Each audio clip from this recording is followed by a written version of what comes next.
So the assembly is the reverse of the removal process. First of all, you add the end plates, then you mount the wheel in the scooter, do up the 4 bolts and the axle bolt, then reattach the brake, and then away you go.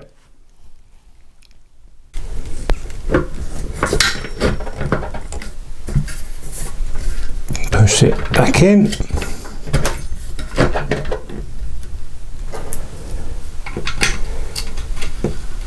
Add the axle bolts and then the 4 bolts holding the plate in place. Don't forget not to put one in there because that's for the cover. So these end 2 are for the cover, these are for holding the wheel in place, so just do all those up.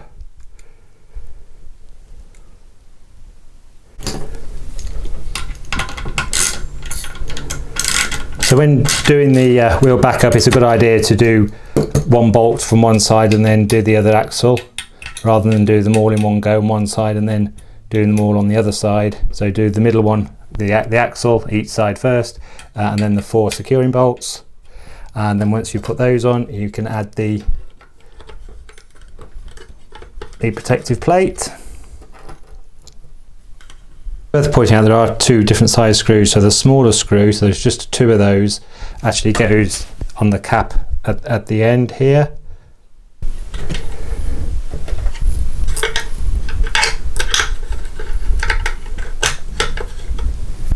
And then you put the protective strip back over, and then all you have to do now is mount the brake back on.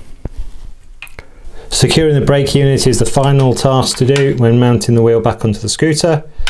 It will require a certain amount of positioning to make sure that the pads don't rub. So just lift the scooter up and spin it.